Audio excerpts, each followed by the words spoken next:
What's going on, everybody? Welcome back to the Swingman podcast. It's podcast number 120. As ever, I'm your host, George St. Ledger, joined as I am all the time by Louis Halpin and Lewis Howard. And we're here to break down everything that's happened in the NBA as per usual. As ever, boys, how you doing? Louis, I'll go to you first. Louis, how are you feeling? Yeah, I just got back from a run actually, so I feel a little bit tired, but maybe not quite as tired as LeBron James, 39, 30 years. Nice. I remember how 39-year-old LeBron James is playing 45 minutes for the Lakers in the playoffs. But yeah, all as well, I guess. Lewis, how about you?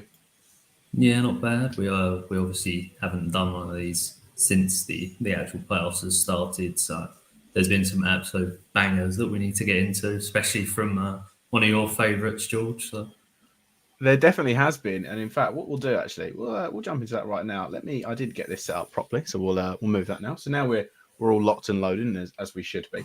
But we'll drive, I should say. We'll drive straight into that one in terms of Jimmy Butler on a 56-point game. I've seen a lot of. It's hard to say overreaction on what he's done, but a lot of overreaction about this being the best playoff performance of all time and all this, which it isn't. But let's not jump around it. This was a magnificent performance from a team and a player that everyone put us going, they'd get one game. That's how they're seeing it. And right now, they're looking like they're going to be going through. yeah, I mean the crazy thing is this isn't the game that Giannis missed. Obviously, he came back, dropped a triple double himself, and because he came back, you saw a lot on my timeline, a lot of Bucks fans saying this game's saved. I don't have to watch my team potentially drop another one because the star's out. Little did they know, Jimmy had a nice 56 piece for him. It was a 56 or 53, I can't remember. 56. Yeah, a little 56 piece for him, which I think they said is the highest total by a Heat player ever, isn't it, in the playoffs? I That wouldn't want to. It would not surprise me, but I also wouldn't want to bet against it with D Wade. But it's probably around that. Yeah, so I think we can all say, even with playoff Jimmy's antics and how things usually go for him, no one was expecting a game of this magnitude to then put them within one game of actually knocking the Bucks out, which I think most people would have as coming out of the East this year. So that would shake up quite a few bracket predictions, I'm sure. Yeah, before that it was LeBron James at 49. So yeah, this is the highest ever. Yeah, I mean, I think if you didn't watch the NBA until the playoffs came around, you would think that Jimmy Butler is genuinely like a perennial sort of top 5 guy in the league. I'm not like every time the playoffs come around, he turns it up like a complete notch. You remember last year, he was one shot off away from going to the actual NBA finals, beating the Boston Celtics. It was just a bit unlucky in that sense, and they had pretty much everything that you would want to throw at someone like Jimmy Butler, all those wing defenders. And you would say, Brook Lopez in the paint, and he's just driving at the heart of him. I mean, you can't really just give enough credit to him for that game. But I'm just sort of bemused by the lack of... I mean, I don't know how they're losing this series, but I mean, you can see that Jimmy Butler's got 56. Look at the other players, mate. They're like, just all you have to. I think they're going to have to double up on him, because I'm fine if one of these other players beats you. I think it's something you're going to have to live with a little bit. They're starting Kevin Love, who was a throwaway from the Cleveland Cavaliers. They lost him for absolutely nothing, which they probably are regretting. We'll get into that a little bit later. But if he's in the starting lineup, Bam's the second highest scorer with 15, and then you got odd couple players here and there with 3 points. I know they've dusted off the 90 million man Duncan Robinson to actually play here, which is interesting. But I just don't know how. I can't figure out how they've got to 120 points, and more importantly, I can't figure out how Budenholzer hasn't adjusted somewhat. There needs to be some doubles thrown at Jimmy at some stage. Get him to pass a little bit more. I don't know, but in any sense, like, I think they should have been beating this Miami Heat team even without Giannis, if I'm quite honest. I don't think this Heat team's great. So the fact that he came back and they still couldn't pull off a win is pretty... it is worrying. They're on the verge of elimination. The only thing I will say is they've now got to beat... Well, they've got to beat Giannis once, and the Bucks have to beat Jimmy Butler 3 times. So who you gonna take a pick there? They're gonna have to get it together really quickly, and it's not like the Brook Lopez had a big game, so they're using their size, which is what you would say is a disadvantage for the Miami Heat. They play Bam at center, and he's an undersized center, so they're going to have to make something else up here. Some more Jay Crowder minutes. I'm not too sure, but this would be an all-time choke job. I'm just saying it right now. I don't know how many 1-8s have happened. I know there was obviously the famous Mavericks one against the Warriors a couple of years ago with Dirk. He hadn't won a championship yet, but this would be up there. And you can't really use the Giannis excuse, I don't think, personally. No, I think even without Giannis, people would have had the Bucks beating the Heat. So I'm not allowing any form of no Giannis, no issue in terms of it in that sense. The thing that I didn't get of watching this game and the highlights from it was that they were up like 9 or 11 at one stage, and then Jimmy Butler hit sort of like 3 or 4 in a row. I think he was on like a 12-point stretch, and there was no timeouts called, which was very interesting to just sort of see that that's how Milwaukee wanted to handle it, of letting that Heat arena go nuts and start to really build up that sort of that crowd vibe that was going for it. That was the interesting thing to see. But I'd be shocked if the Bucks don't win the next game.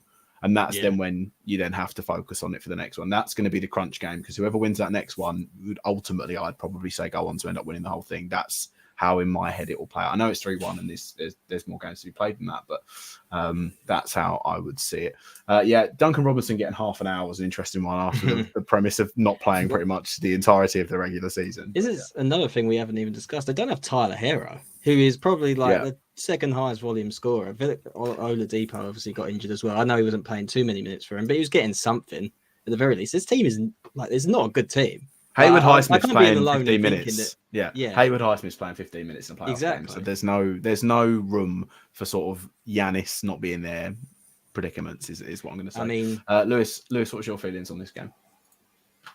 I think I've summed it up already, to be honest. You can't really look past anything other than Jimmy Butler putting on an absolute clinic. I will say, I think the one thing that I'd be, not other than being 3-1 down, as a Bucks fan, as Louis said, is the adjustments that Budenholzer and the Bucks could make. I feel like it's quite stagnant, and Jimmy's kind of getting what he wants and has been throughout this series. And maybe you just chalk that up to he's too good, and there's obviously an element of that. But I think the Bucks definitely need to try some more, as Louis said earlier, to stop Jimmy scoring and try and put the responsibility on some of the other players. Also, Chris Middleton actually needs to play well. That'd be a nice start. He was pretty good in game 1, but since then, he hasn't been the same since he's come back from injury, has he really? But that's tough. But I still think they should be beating him, even if he's not at his prime best. Drew Holiday obviously had a pretty poor game as well. This would be really disappointing for them, I think, because they were probably the favourites to win the whole thing. So to go out in the first round would be quite a variance there. Yeah, Chris Middleton's not looked the same since his injury. I'll give you that as well. He's had flashes of what it is, but it just seems that this is what happens as well when you don't play much in the regular season and it comes to the playoffs. It's an interesting one for it. I mean, Drew Holiday taking 19 shots and going 6 of 19's not really acceptable for it, but these are the sort of issues. I was surprised Javon Carter played nothing. Javon Carter, I thought, would have been coming off the bench a lot more in the playoffs than he is, but they're going to Grayson Allen's and Pat Connaughton's a lot more. It's a strange one. Yeah, not enough Jay Crowder minutes. They traded for the guy. At the very least, just get him on the floor a little bit. He's someone who could, I guess, give Jimmy some troubles. But they're not a very good. The Bucks aren't a great offensive team. That's not really their strength. So that's why they're going to have games where they're not hitting their shots. There are the games where they do hit their shots, like in game 2 when they got like 140 points or something like that. It's very spotty, but. The Heat don't have anyone. They've got one player. Literally just stop him, and then there's nothing else that they can really do. So, they need to do it. They need to pull out something. We'll move on to the other match that was on last night, and we'll talk about the player that the Lakers really need to stop. The menacing offensive force that is Dillon Brooks right now. And it's very, very, at the moment, easy to lump on Dillon Brooks. But at the same time, I'd almost say he's sort of The thing I'm disappointed in is if you're going to act the villain, which is what he's done, and there is famous villains that are acting like it throughout the NBA. Draymond Green, notably one of them. If it then starts going bad for you, you can't back down from the character, which Dylan Brooks unfortunately has done, it seems, in Game 3 and Game 4. He's been absolutely horrendous, and that's putting it mildly, I would say, in terms of his offensive capabilities and also defensive capabilities of what we would expect Dylan Brooks to see. He's been nowhere near the player that, and I don't think he's massively regarded in any case, but we're doing him a disservice if we say he's not a good NBA player in certain facts. I would argue that he is a good NBA player, but he's been horrendous in this series for it. Ja Morant shot poorly again, looked sort of, he's healthy, but he had that another fall and then started moaning about his hand again and things like that. Jaren Jackson Jr. I thought was bad last night. And at the same time, you have to give it to the Lakers at the moment with, one, how good LeBron James has been throughout the entirety of this series, even in that game 1 where he was somewhat quiet for LeBron. But if AD has an off night that he seems to be doing every other game at the moment, they've now got the pieces in place where other players can step up. And I mean, I hate to bring it to you, Louis, D'Angelo Russell, 3 threes in a row when they were down 8, came up big time for him. Jared Vanderbilt stepped up, Austin Reeves. They've got nice role players now alongside your 2 dynamic duos of LeBron James and Anthony Davis. Yeah, I'd say the main thing to take away from these games so far from this series is that the Lakers really do have a deep squad and multiple people are stepping up when needed. We've seen Rui do it. We've seen Austin Reeves do it. D'Lo did it with those 3 huge threes that really turned the game around for the Lakers, because the Lakers were struggling at one point. And even when, Anthony Davis has been inconsistent and LeBron, whilst he's playing well still, 20, you can't say anything about a 20-20 game, especially those 2 drives at the basket, one on Dylan Brooks, as we mentioned earlier, to really ice the game. Even though he's doing that, he is also shooting absolutely horrendously from 3. I will say, so thank God he did drive to the basket. As I said, that's just the main thing, is this Lakers team has got those players that can step up. I'd say as well, I think Dennis Schroeder did a pretty good job on Ja Morant. It did look like his hand was bothering him, but he played pretty poorly in the fourth quarter and in overtime. I think everyone's probably agreed that this series is probably over now. It just depends in how many games. I think Memphis will win the next one back in their home. There's no way I see that they're going to get rolled over. And the Lakers will give you an opportunity as well if you want to put your sort of foot on the neck. They will have a blip in the game where it's going really bad for them. It just depends if they capitalise on it. If they start shooting poorly when they're going through their trough, then there's a way in which this closes out next game. But I do think Memphis will push it to another one, and then I think the Lakers will take it down in LA. Yeah, I agree. One thing I will say as well is about LeBron James' game. I don't think it was a great game for him, actually, but obviously that last moment is him all over, and over time he was great as well. But he got those 20 rebounds, and I think that's been pretty important for the Lakers this series anyway. They've just kind of out physicaled the Grizzlies to a certain extent, and I think that comes with obviously the missing presence of Steven Adams in the paint. I think they're the leading offensive rebounders when he got injured, and they're just not an offensive rebounding team anymore, and they certainly give up a few on the defensive end as well. Gives them extra chances, and I do think Memphis just exhibit young team energy at points. I mean, when they're 2 up with that amount of time to go, you just have to ice it at that stage. And I just think they don't have enough guys at the moment. The Lakers, as we've kind of exhibited, are a deeper team. They're missing Brandon Clark, they're missing Steven Adams. It's not really too much of an excuse, but I think that has become apparent as the series has gone on. And Ja's not been like unstoppable. He had a great game 3, obviously, where the game was kind of done anyway because they got 7 points in the first quarter, something like that. And on the Dylan Brooks front, I don't like the narrative really that like he poked the bear and then the Lakers locked in or something. They were locked in the first couple of games if you watched them. He has just lost them the series because he's shooting them out of games. He's just, the thing is with guys like Draymond and Pat Bev to a certain extent, those like villain defensive types. They've got a certain level of self-awareness where they know that I shouldn't be taking that many shots. That's not really my quality. I'm here to defend. If this opportunity arises, that's fine. But when he's like taking pull-ups with like 22 seconds to go in the shot clock, it's like the least threatening thing you can imagine. And I think he was a bit better at it last night. Still 1 of 7, so not great. But he dialed it back a little bit, and I think it became courtesy of they didn't really pass to him as much. But it's funny how this. I like having guys like Dylan Brooks in the league. I think it's important, but I don't think the Grizzlies should really persist with him after the season, because I remember last year as well, he kind of shot him out of games, and he brings something, but he doesn't bring enough, basically. And I think they need to reinforce. They need a big guy, basically, next to Jaren to really unleash him on the defensive end, because it's been kind of muted. I think being the main sort of anchor of that defense, I think he needs to float a little bit more. But yeah, LeBron picked it up and the role players picked it up because AD wasn't at it last night. And that's the one concern I have about the Lakers is if I just don't think with the mileage they have on their body, LeBron playing 45 minutes, AD, I don't know how long they're going to last throughout this playoffs. That's the only thing that I'm kind of concerned about. And you can pick at every team in the West, and that's the thing that I have with the Lakers at the moment. The thing that was LeBron ultimately as well, the sort of title that we've run with on this one, we could have gone Jimmy Butler, but we went with LeBron. That I think this is his playoff high rebounding score ever. I don't think he's ever hit 20. I think he's also the first Laker since Shaq to hit a 2020 playoff game. Obviously, 20 rebounds is mostly unheard of. You see them very, very rarely. But it's just the thing that as well I saw as well with LeBron being 38 now, Father Time is almost seemingly he's inept to it, is what it does look like. Normally it catches up with everyone, but it doesn't seem like it's ever going to affect LeBron. If he wins a championship with the Lakers this year, is there a serious debate that can then be had with the MJ thing, do you feel?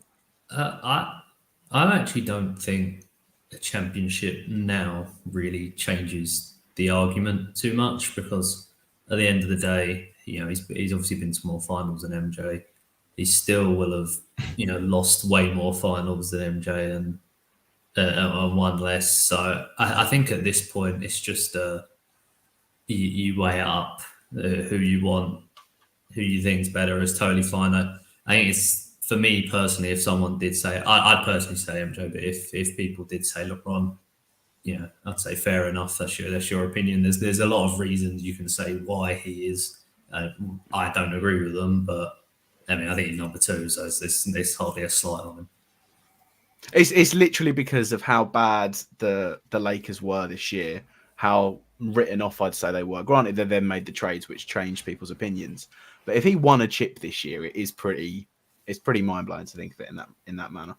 Oh yeah, it's mind blowing how he's playing now at his age. Let alone if he goes and wins it, that's a whole other ballpark, obviously. But I feel like he's got the longevity argument wrapped up pretty easily already. So all-time scoring leader will do that for you. We had a Bucks in 7 come in here. Yeah, we'd love to see we'd love to see that game go 7. We'd love to see that series go 7 games. Is what we're going to go for. Lewis Howard, I got one for you. Thoughts on Joe Rogan being an unrestricted free agent? Where will he go? That's an interesting one. I don't watch too much Joe Rogan. No, I don't think he's going to get drafted. I don't know what his jump shot's like. Is the main one for a Joe Rogan, but I don't really watch too much. Is that the whole beef? Has he been cut from Spotify? I don't even know that. Then I've missed out on that. Yeah, I don't know. No, there we go. In any case, we'll move away from the 2 games that were on last night. Shall we talk about the games that happened on the Monday? If it wants to load for me, that's what it would have been. So the Knicks go 3-1 up in that series. I wasn't predicting this. I did think the Cavs would go through. And the main reason for it, and I'd say the thing that I'm the most disappointed in, is Donovan Mitchell's been very, very disappointing, as I would say, in this series. I was expecting Donovan Mitchell to hit sort of 40-point games every game, and he was going to take over like we've seen him do before. And he just hasn't done it. And I know Darius Garland got a lot of stick in the first sort of game 2. I'd argue Darius Garland's been better this series than Donovan Mitchell, from what I've seen. From what I'm expecting of the 2, Darius Garland has been better than White. If you say what you're expecting, then maybe, because obviously, Donovan Mitchell, you want to be that number 1 guy, and you want him to be the consistent scorer, and then some facilitating along alongside Garland, you'd expect to be the main facilitator on the team. But I think both have had a couple inconsistent games, and when it's this sort of series, which we thought it was going to be at the start, where it's it's a real grinder. There's been low efficiency in a couple of the games, and when I looked at the games at MSG, I think the crowd and the atmosphere did actually play a part with those games because it is such a tough match. Like almost every I'd say every game has been a real tough one. That when you have that kind of crowd on your side, because the Knicks fans were really up for these two games, as you'd expect from them. I know the videos were doing the rounds on social media of them after the game, which never failed to make anyone laugh. I think that really helped carry them through in the games they had at home.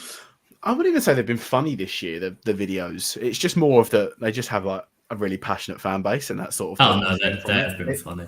They're not nowhere near the likes when they beat Atlanta the other year. They're nowhere but the don't you regret not coming to the Knicks, mate? Yeah, the KD one. Oh yeah, there's stuff like that. I mean, the Knicks have even surprised me the fact that Obi Toppin's getting 20 minutes. I genuinely thought that. Yeah, well, I mean, Randall got benched for the whole, pretty much for the stretch on the fourth quarter because that was the right decision. He was awful. He was playing awful, and they've just some of the sort of decisions of which, like Emmanuel Quickly getting 20. Isaiah Hartenstein's 20 again. I know they're swapping him in and out with Mitchell Robinson a bit, but it seems that RJ Barrett goes through a love-hate relationship with most Knicks fans, that they hate him one game and they love him the next. He still shouldn't shoot the ball because he can't shoot the ball, but he has his benefits in this Knicks team, I will say, when I see him on the court. They've got such a deeper team than the Cavs. Again, I don't think it's kind of like similar to the Lakers Grizzlies. I don't think I realized how much deeper a team they are than the Cavs are. And I think like that front court offense with the Cavs was always a little bit tetchy. Allen, Mobley, Okoro, they've kind of really shifted him out and put Karis LeVert in there because they needed that offense from him. So the Cavs needed Donovan Mitchell to go for his sort of like supernova playoff moments, which we know he can do. So I've been surprised that he hasn't been able to do it. It's not like, and we give Trae Young a lot of flack on this podcast. I think everyone gives Trae Young a lot of flack. I don't think it's exclusive to us, but he really ripped the soul out of that building at points. He was not scared of them like chanting like obscenities at him, and that's putting it lightly, probably.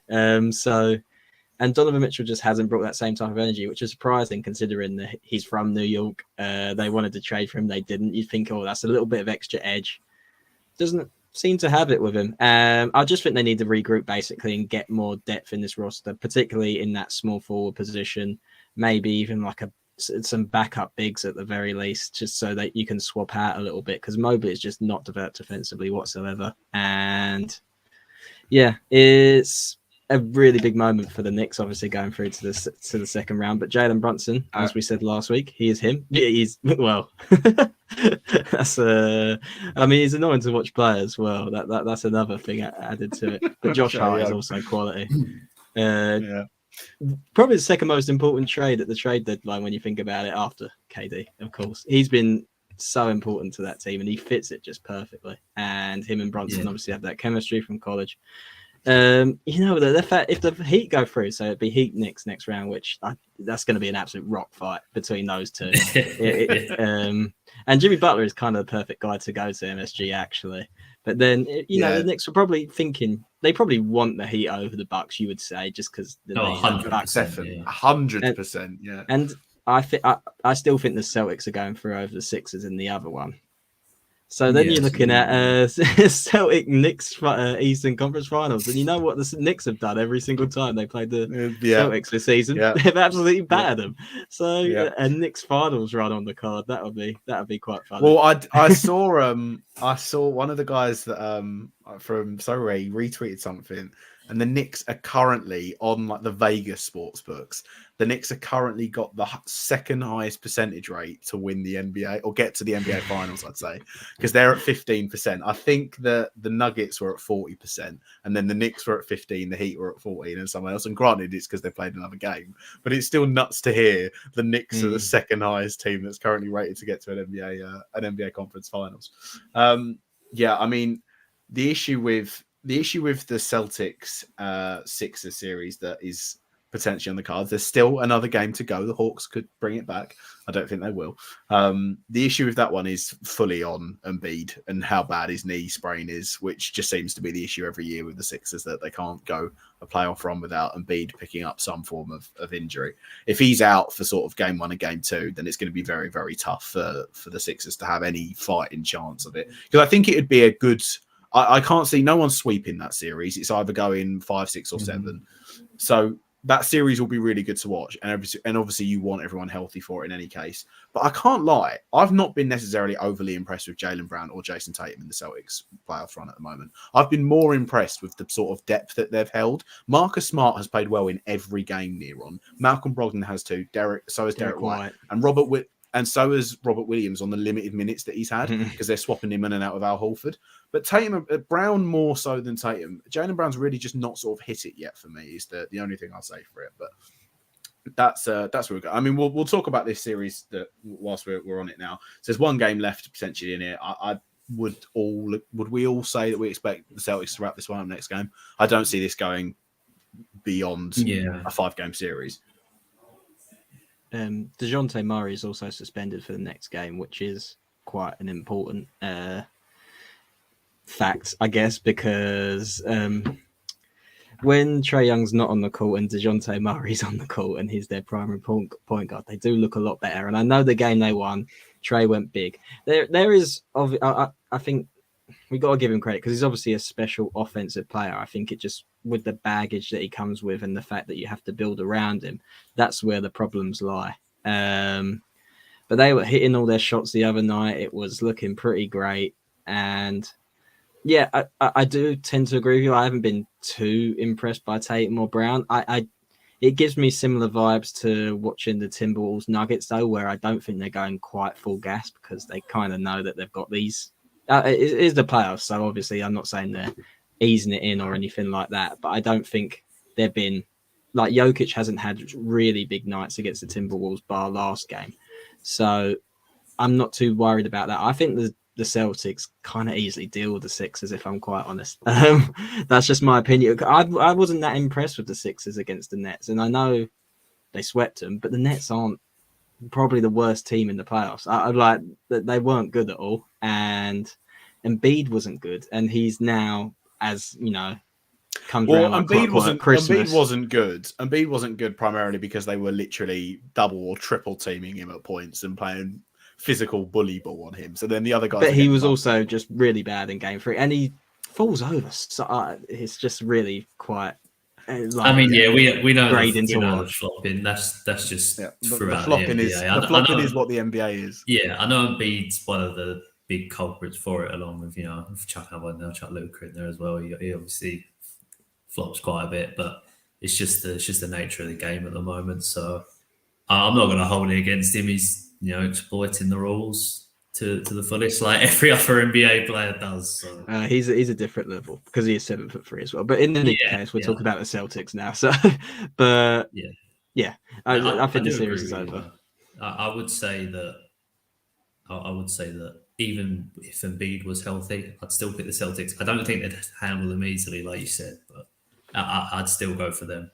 One thing I will say, I can't remember the exact numbers. I'd have to go find them again, but it was about Trae Young, and when he goes to the basket, I think he gets foul calls on 2% of every drive he does to the basket, which is almost by an absolute mile one of the lowest in the NBA. I think if that was in the regular season. Wait.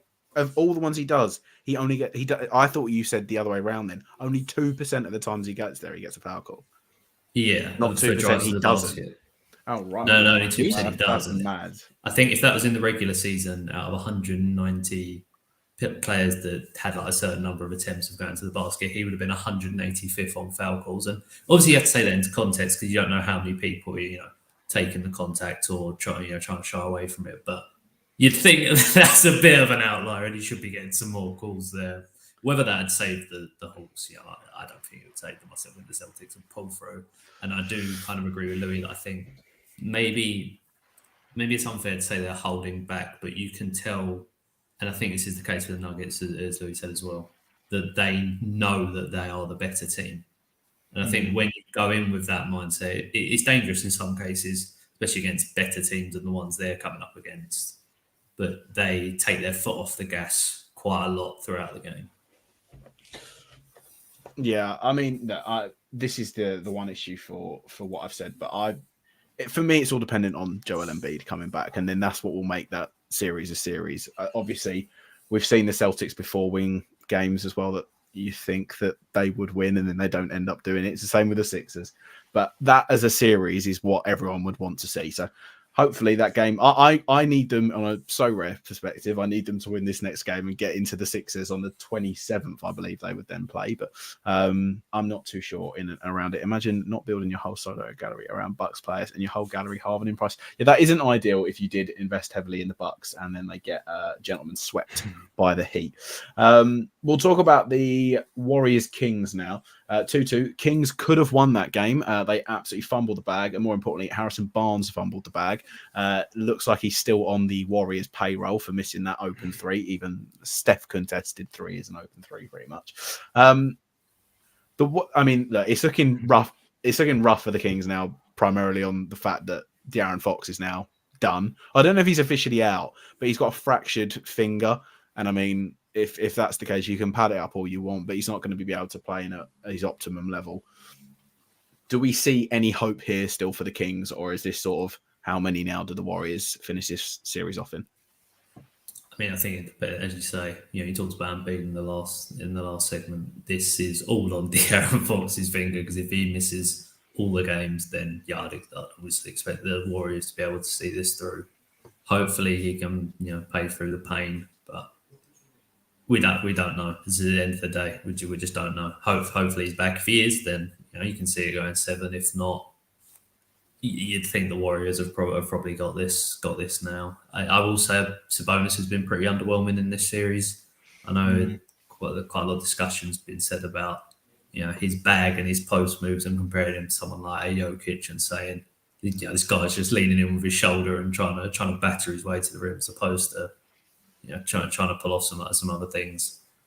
I don't know how much to read into that really, but overall, he hasn't been to the level that he was in the regular season, I'd say, in this series so far. No, I think, definitely in the last game as opposed to game 3, because he wasn't there, but I think Draymond's got in his head a little bit, and he can do some stuff. He's not as limited as people like to joke about. Obviously, he can hit a little foul line jumper. He can find someone cutting with a pass. He's a good passer. I just don't think. I think since the series started, I just don't think he's been all there mentally. And obviously, it's difficult for a traditional big man like him really to get going in the playoffs, I feel like, these days. So those are two big things. But I mean, Draymond in that last quarter, before they almost threw it away, due to an uncharacteristic bit of a lack of judgment there from Steph Curry. But Draymond, he showed you why they put up with his unsportsmanlike history, I believe they said, in his 1 game suspension. Yeah. He just he pulls out those moments in when the fire's hot, when it's getting to the business end. He can do it. He strips. He makes that last shot. I think that's still a good look for Harrison Barnes. It definitely is a good look for Harrison Barnes. You obviously don't really want him taking it. That you want De'Aaron Fox, who's the leading clutch scorer in the league, and that's probably one of the big things they're probably worried about, is losing his offense in the fourth quarter. But I can see him winning the next game. I don't know why. Even if he's not playing, it feels like one of those rally games where you're like, we're not losing at home. The Warriors obviously aren't very good away from home. This strikes me as a classic I mean, I'm probably going to end up looking like an idiot when the Warriors just win the next game. But it does strike me as a classic, like everyone wins their home games and it just goes to a game 7 and everything's up in the air. So that's what I would guess overall. But yeah, it'd be a shame. I think it would be a bit of a disappointment from the Kings, considering the position they were in after the first 2, with Draymond obviously suspended. But Steph is just playing at such a high level. Wiggins is really getting into it as well. And they've just managed to stifle, I think, the Kings' second best player to quite a large extent. And I think, I think the Kings are doing things like I think they're doing everything well, but sometimes you just can't stop Steph Curry. And the gravity that he brings is just like on another level. Even if you could say that Steph and De'Aaron Fox are kind of cancelling each other out at the minute, Steph just brings another like dimension to the game that's just not quite understandable, because everyone's so worried about him, and it opens up different possibilities for different players. So again, when I watched, and like I did watch this one because this was like 8:30 UK time over here. I remember just sitting there and I couldn't understand as well. When we talk about LeBron at 38, Steph is now 35 going on 36. I know their games are completely different and his will probably be a bit easier to maintain, but LeBron is just a freak of nature in that regard. I can't see Steph Curry slowing down. I can't see like next year him all of a sudden just not being very good. I can't see that. And obviously that no one does, and just suddenly it will happen. But I can't see a Steph Curry in which he's just like a very average role player at like 39. I still think he'd be very good. I don't know if you like concur with that, but I don't see how it will happen for him. He just seems to be. I know he's getting a bit more injury prone now, and there's a few more coming on. He's always injury prone. A little bit. That's what I mean. So yeah, I mean, you can say for this series so far, he's playing at a level, pretty much as good as he's played throughout his entire career. So it doesn't look like there's any signs of slowing down. As you say, people lose athleticism. He's not going to lose the shooting touch. So who knows how long he can play for? Yeah, it's difficult that they're expecting as well. I mean, even if he does play, De'Aaron Fox for that last full quarter, for a lot of it anyway, was guarding Steph as well as getting basically all their buckets on the other end of the floor. That's a lot for one man to handle, I've got to say. Malik Monk made a big clutch. And they've got young team energy as well, just like the Grizzlies. He made a big clutch like steal. I can't really describe it. He like jumped up in the air, like clawed it out. It was great. And I was like, oh, they're going to go to the fast break bucket. And then they just messed it up. And they messed up a couple of those opportunities. And if you mess up against the Warriors, they'll finish you. So, yeah. Indeed. Right, we'll wrap up this day with the Denver Nuggets and the Timberwolves. Let me just load this through. This seems to be just they got one games is essentially it. I don't think we're going to see anything more around it. The one takeaway I tweeted out from this as well is this is not Karl Anthony Towns' team anymore. It was pretty much known, but I'd say that this playoff series confirmed it. Anthony Edwards is 100% the main man of this team now, and they seriously need to look at what they're going to do going forward, because it doesn't work using both Gobert and Towns on the floor. It simply doesn't. With what your franchise player is now, it doesn't work. Yeah, I think we all knew at the start of this season, that the future for the Timberwolves is Ant. And this game is not his coming out party, because, as I say, we all knew what he was capable of at the start of the year, and thought that this could be something he could eventually do on a regular basis, potentially. Maybe not 36, but be at that superstar level. And it's interesting that this is pretty much the one game, other than get a near triple-double Jokic in one of the games, like a 20.99, something like that. This is the game where he had a much bigger stat line than he had in any of the others, and it's the game that the Nuggets lost, mainly because of that huge, big performance from Ant and that huge 3 to ice it. As you say, does that mean anything for the series? Probably not.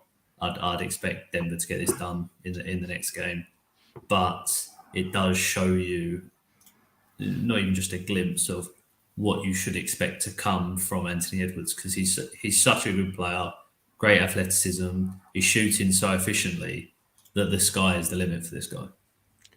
Yeah, and I don't know if you listened to any of his interviews after the game, like the one right after, and he's on the court. And he spent like the entirety of the minutes just sort of crediting his other teammates. He's like, oh yeah, Cat, I knew Cat was going to come out of energy. He spent a long time talking about Nickel Alexander-Walker, who hit some big threes in overtime, obviously. But this is his show. And it was just a sort of like a baffling off-season move from them because, yeah, the window isn't now with him. As good as Anthony Edwards is, he's going to have off games. He's only 21. And the move was to sort of build around him, build to a steady future because he has superstar potential, real sort of like top 10 player in the league potential when it all comes together because he didn't really start really seriously playing basketball that long ago. He was more football. Yeah, and baseball. I mean, he's just an all-round great athlete, which I think lends to seeing him when he's just barreling down the lane. Like his decision making has got so much better. But yeah, I'll say one thing about the Nuggets, which is along the lines of we don't know if the Celtics are really going full throttle against the Hawks. There are stretches, and there was one of these in I think it was either game 3 or game 2, where the Timberwolves, I think, made like a 25-point comeback or something of the sort. And there are stretches where the Nuggets do look very, very vulnerable defensively. And that's something you can maybe pick at and something that Devin Booker and Kevin Durant will probably exploit quite significantly in the next round when these two end up playing against each other. So that's just something I would take away from this series a little bit, because if the Timberwolves can exploit that with all their just mismatch offensively, it's just a mess. The Suns can do as well. So just something to keep in mind. Yeah. I mean, at the end of the day, I mean, I don't want to arc on it too much because it's well documented, but I think that there is still value for a Rudy Gobert amongst some teams. You will not get nowhere near what you paid for him back, but I think you cut your losses. You put Towns at the 5, and then you maybe go and look at getting. Or you look at getting Towns rid of. I mean, he's got some value. One of them, yeah. One of them has to go, and I'd rather keep Karl Anthony Towns than Gobert, but one of them has to go, and then look at trying to get sort of that sort of good defensive wing or a relative point guard that you can build around, because Mike Conley's not going to be about forever. He's like 35 now. He's been good, though. He's been good. That he was. He's been good, but like again, if we're building for the future, he's 35, 36. Yeah. And he isn't being what Steph Curry and LeBron James are doing. You can see in the regular season he breaks down a little bit more. But yeah, we'll all expect this game to be done and dusted from a game 5. Ant-Man might come out of another big showing, but I think that'll all be done.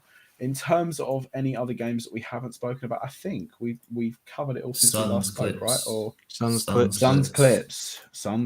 We'll talk about that. Game 4 coming up. Well, game 5 now for it that will be coming up. Game 4 in the books. Again, this is just another year, another Clippers that don't have PG and Kawhi, and they're suffering because of it. I saw that Paul George was in training in a shoot around. I don't see why they'd risk him because this series is done. So it's pretty much it. Yeah, it's unfortunate because Russell Westbrook's actually playing really well and much better than I think anyone thought he'd do when he went to the Clippers. It is, as you say, once again, a case of just not the team not being at full strength. Obviously, Kawhi's got some off the field stuff as well that adds to it. I will say, looking at the Suns' perspective, I definitely think they haven't looked like the full package in any of the games.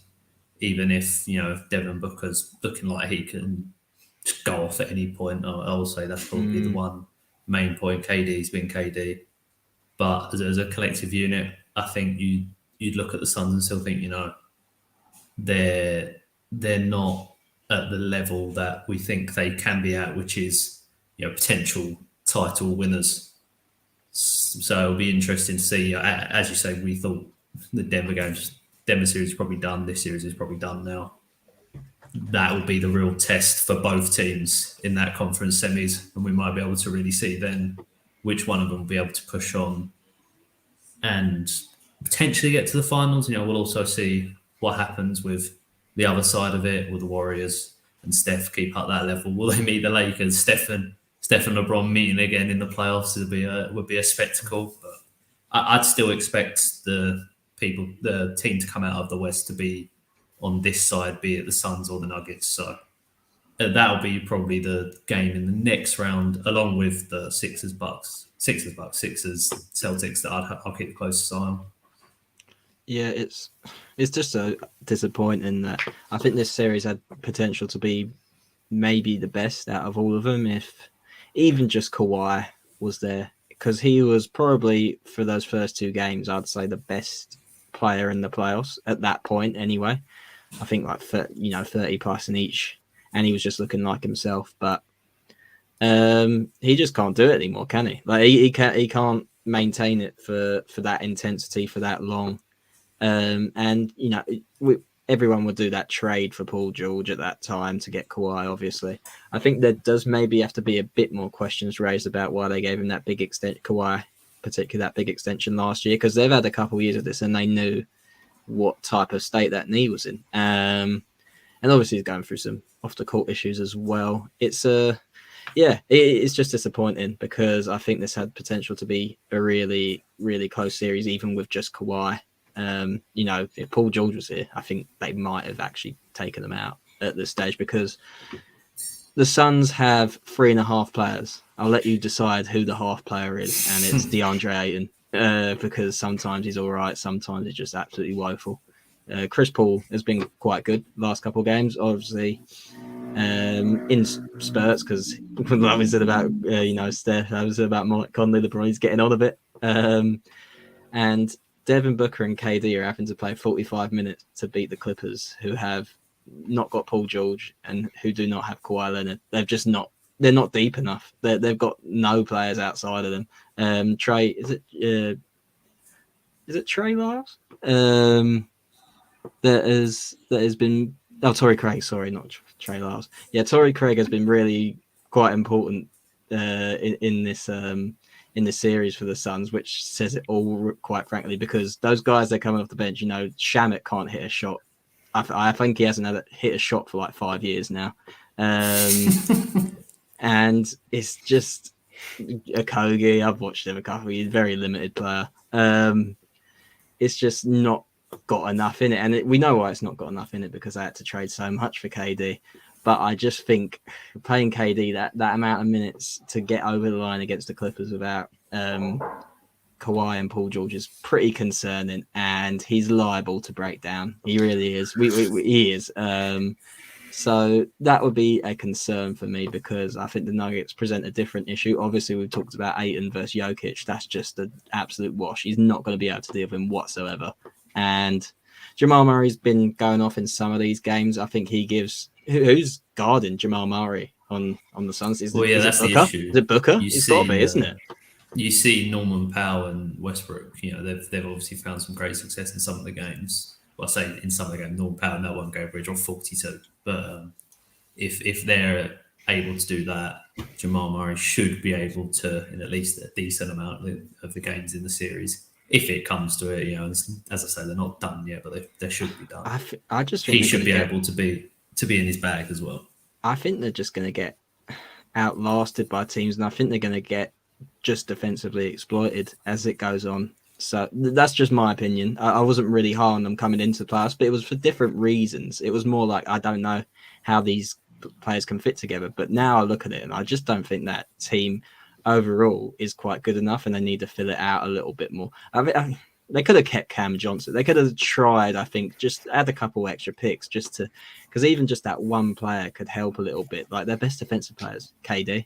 And Booker can go defensively. Like he cares. Like when Russ is scoring on him, he's getting annoyed, and he's been I don't want to underplay it because he's been so good. But it's just not quite enough. Like I've got some pretty. You can pick a hole in any Western Conference team. I pretty much have done the whole podcast, but I'm not feeling it quite at this moment with the Suns personally. Yeah. The thing is, you can flip it on the other head. I see it in a different light, though. Who's guarding Kevin Durant on the Nuggets team? Well, I think that's what. And who's guarding D Book? I'm taking D Book on a Jamal Murray every single time. There's some bodies that the Nuggets can throw at some of, I think, but they do have their weaknesses. Well, KCP or Aaron Gordon. I'll tell you, Aaron Gordon didn't do a very good job on. Aaron Gordon's an okay defender, but yeah, they can throw a couple bodies, but I think what Lou's saying is right, where you can poke a hole in so many of the Western Conference teams, and it will probably come down to who can exploit the weaknesses of the other team the best, and whichever one manages to figure that out and make those adjustments and counter those adjustments as well from the other team will be the one to make it out. My point more is that KD and D-Book are getting what they want right now, but it's only just getting them over the line against the Clippers who only have Russell Westbrook. I think there's a defensive issue there, but it's more sort of like depth. I just don't think they have enough players, and the Nuggets do. They've got decent depth. Obviously, they're playing a bit more because a lot of these Timberwolves games have been kind of finished. And if you're getting DeAndre Jordan some minutes, then it's really over. That guy, I've said it. Yeah, I think it might be my most common phrase in the podcast. That guy shouldn't be in the league. But yeah, that would be my. I think this is way inflated than it is, because what Russell Westbrook is just performing way and beyond and out of his skin than he normally would. If Russell Westbrook was having normal games, they're winning by 15, 20 every night. This is a normal Russell Westbrook game. No, well, are we really going to do this? Is this what we're doing? Like, we had a Norman Powell 42 that went off, and granted, you can argue that it's bad defense from the Suns side, but I think that the Clippers have had good games and they've outperformed what they should have done. And I also feel that I know they've played a lot, but I don't think Kevin Durant is in top gear at all. I think he's sitting in third, and he's not getting out of third because it's the first round. He's playing I would expect him to play. It's like they're like average KD performances. They're not the ones where he can pop off. KD hitting 30 in a playoff game is norm for KD. Yeah, that's what I said. Yeah, it's just an average KD. That's what I mean. So he's not exerting himself in any way, shape, or form. Is what I see this as. He's not locked in. Like he's not leant forward. You know that meme where you're laying back playing a video game and then you lean forward. But I would say this isn't like some of the other series where they were comfortably winning the games. This has been a bit of a slugfest. So I will say, having said all this, I still don't know who I'd pick out of the Nuggets and the Suns. Obviously, before the playoffs started, I said I'd have the Suns winning just because I think Kevin Durant and Devin Booker would get them over the line. But I'm not as sure now as I was. The timing, I think, is going to... And I know he said that he doesn't care about narratives, but I don't believe him whatsoever. If the Suns and the Nuggets are in like game 1 or game 2, and the NBA announce Embiid as MVP, best believe Jokic is hitting like a 35, 40-point triple-double that night just to say, okay, yeah, but who is the MVP and all this sort of stuff. So that'll be an interesting one that comes around from it as well as on the sort of story side. We can talk about the Sixers and Nets, I guess, or just the Sixers in general, but that finished a while ago. I mean, what was there to talk about that though? That was sort of a 4-0 sweep. It was, even without Embiid, they weren't comfortable in that game, but I wasn't really ever worried. I thought they'd still win that game without Embiid. We'll put it this way. I'd add something else to that. Embiid has been carrying a bit of an injury and he wasn't great, but also James Harden is shooting absolutely horrendously and they're still easily handling the Nets. Tells you all you need to know about how that series went. You want that? I know James Harden's probably going to lead this summer, right? I think that's kind of common I'd assume so, yeah. I think it's like 70-30 expecting that he leaves. Yeah. I think the Sixers would be okay because I think Tyrese Maxey is going to be a real player. He's a real player now, but he's a real player now. He is ready to sort of step up from being that third unit to being that second unit. And it doesn't sound like a big deal, but that is a big deal. Yeah, great shooter. Really sort of unflinching. He has some bad games sometimes, but it doesn't affect him too much. I think he'll be a real player for them. I mean, the fact that they could beat the Nets without Embiid says it all. The Sixers, I think, like I said, probably the worst team in the playoffs. Mismatched team because they had to make a trade halfway through, which is fair enough. But Embiid didn't impress me this series particularly, actually. I know he got injured and you could say carrying an injury was new, but I'm just waiting. I'm waiting for that classic Joel Embiid series, and maybe it's the next one. Who knows? But I don't think we've ever got it. And Jokic has had some. He has had some, and you getting these sort of like post playoffs awards regret. I'm not. I think in the end, if Embiid wins it, he wins it. That's fair enough. Yeah, it's regular season award, man. But. Yeah, I just think Jokic is a better player. This is kind of veering off topic, but I just think he can impact the game in so many more ways. And in the playoffs, he just is more effective overall. Obviously, George will probably have a different opinion. I don't think you can have a different opinion in the playoffs aspect. I think we can say Jokic historically has been better than Embiid has been. Yeah, but Embiid, obviously, as you say, the injury history is just But that's large when part of comes it, to isn't the it? playoffs. Surely at this stage. You do have to factor in at some point in the end. I think that's a lot of the thing people hold back against Anthony Davis, even though he performed in the finals. These two haven't got to the He's won a finals, championship though. Yeah, exactly. But people still hold the injury records against him. That maybe they hold more against him than they do against some other players. Not to name names, but. Anyway, yeah. Thanks for tuning in, mate. Appreciate you. In any case for it, I mean, look, it'll all depend on Embiid's knee sprain. That's the end of the day for it. That is for moving on in that series. It is how it's going to go. I sort of lost the tangent of where we was going on with where we were. I'm sort of thinking about Tyrese Maxey stepping up as well. At 20, I thought he was a little bit older than 22. I thought it was like 24, but yeah, there we go. So there's not really too much else to say about that series. That was Tobias Harris done and good game, dusted as expected. Tobias Harris has stepped up. True. He's not been that. But it's what we said. The pressure coming off of the third unit, it was clearly too much. Now he's the fourth guy in the team, and he's been playing really well. So I think Maybe that's potentially it. Maybe if the Nets employed a player who'd played for the Sixers a couple years, who knew the ins and outs, a previously Defensive Player of the Year candidate. Isn't that crazy? He just doesn't play games anymore. Like, that's pretty wild, isn't it? Yeah, it is. He gets like $180 million. Yeah, I said. I mean, I tweeted it when it moved anyway. But I feel that if he doesn't do anything next year, it's pretty much the end of Ben Simmons in the NBA. I don't want. I'm going on record saying this, and it's horrible because I really liked him as a player when he was at Pom, but he just doesn't seem to care. That's the impression that you get. We don't know the injury, so the injury has never really come out of what it is. But you get the impression that if he had a bit of sort of drive, he'd be able to have got back a bit quicker. Yeah. That's the impression that everyone gets from the outside. Just thinking about it, I'm pretty sure, or a long time ago now, we did a segment on this podcast which was about if you had to go a direction in finish, would you go with Embiid or Simmons? And the career trajectory, one has not played a game in ages, and you're making that statement about him, and the other one is the favourite to win the MVP. The difference. It's mental to think about it, but and again, you can poke holes and make fun of it as well. But it is actually quite sad. I feel. Oh, it's definitely sad. He could have been like a transformal talent with what he had, because literally everyone was like, "Oh, he's a 3-point away from being the best player in the league," and now he's like. That 3-point everyone was waiting on was never coming. No, I know it was never going to happen, but it was more of the conversation that if you're one thing away from being like the best in the league, you've got to be doing something right. And now he's going to be like, I don't know, in San Antonio if they don't get Wembanyama. That's pretty much Ben Simmons. I think that podcast, that interview he done with JJ Redick before the season started was just, it told me everything that I needed to know, where he was just like, oh, people don't get my game.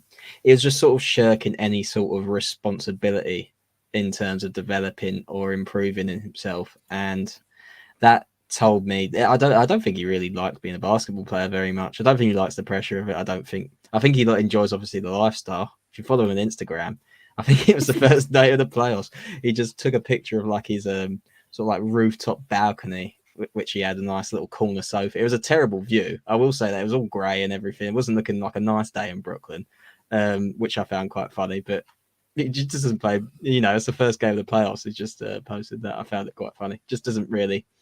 And Clutch dropped him as well, didn't they? I thought that was a big sort of shoe drop in there. They kind of gave it. LeBron was really high on him. I seem to remember him drafting him in his all-star, those type of things. On him, yeah. Yeah. So, bit of a shame. Maybe in a place where there's less eyes on him, maybe right people to motivate him, who knows, but right now it's not looking it's looking like the worst contract in the league. We're gonna get Simo the Savage back, is that what you're saying? Yeah, I did see a tweet the other day of like, what would you have as the worst contract in the league? Hang on, let me see if I can find it. It's gotta be Simmons, I don't want to surely for it. Hang on, let me see if I can find it. Worst contract, because I saw it. I think I might have liked it because it was something that I wanted to talk about in the podcast. I've just remembered it now as we're talking about contracts. I'm not going to be able to find this now, am I? No, because there was 10 that was on the list, and I can't remember if Simmons was on there. Talk amongst yourselves for it whilst I try and find it. I mean, couple off the dome, Gobert, not great. Yeah. Duncan Robinson, not Yeah, particularly I great. tell you what, I did see, but in the few minutes he's played in the playoffs, Duncan Robinson's got the best true shooting percentage in the entirety of the playoffs at the moment.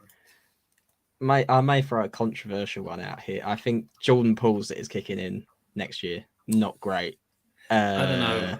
I think that's a wait and see one because he next year will really be you are stepping up now. We are putting a massive responsibility on your shoulders. That is We'll true. have to see what happens. Just an awkward. The Jordan fit there Poole for one him, is I think. different. The Jordan Poole. Yeah, it is an one, awkward I'm fit, not you're going to right. find this tweet. Oh, that's so okay. We'll leave this for another podcast when we talk about contracts another day. But yeah, the history around some of them that are on there were horrendous for it. Is there any other games that we've got to sort of go through in terms of what we've not discussed and stuff that's happened? No, I don't think so. No, yeah, I think I don't that's think so. everything. We'll quickly look at the bracket. Oh, no, we won't look at the bracket because there's no point. Maybe say a couple nods. I was going to say quickly that some of the awards have been announced. Obviously, Laurie Markkinen won Most Improved, MIP. Brogdon won Sixth Man of the Year. I know you went in a different direction with that, George, when you were saying who you'd give them to. You gave it to Bobby Portis, I think, didn't you? Yeah, I had Bobby Portis just primarily on what he'd done in that sort of. It was more the stretch of the season. I assume they're going off Malcolm Brogdon throughout the whole. Like, obviously, it's throughout the whole of the year. It's more of that. I think some of these awards are quite time sensitive as well. And Bobby Portis just in the last quarter of the season was a bit more that poignant sixth man. But I can't really the thing is, when these awards come around, I think rarely sometimes on the defensive player of the year, there's maybe only two you'd look at and consider it. And same thing with MVP. Normally it's only a 2-horse race and not 3. But with the MIPs, the defense, with the most improved player of the year is the sixth man's. I'm not really going to moan at who gets it because all 3 of them, you can make a valid case for who wins the award for it. So it's not like I'm going to sit there and sort of bring out my pitchfork and a flame saying it's an absolute disgrace that Bobby Portis hasn't won it. And I think Mike Brown, was he the first unanimous coach of the year? Oh, really? I think that might have been the case. I may have been baited by a random tweet there. I don't know. It was a few days ago now. But do they get anything for that? No, it's just an interesting fact, really, isn't it? But I didn't know. It'd be like Klay Thompson when he got left out of all NBA. Do you get anything? Do you get a contractual? But he might have a thing in his contract that if he's a unanimous coach of the year.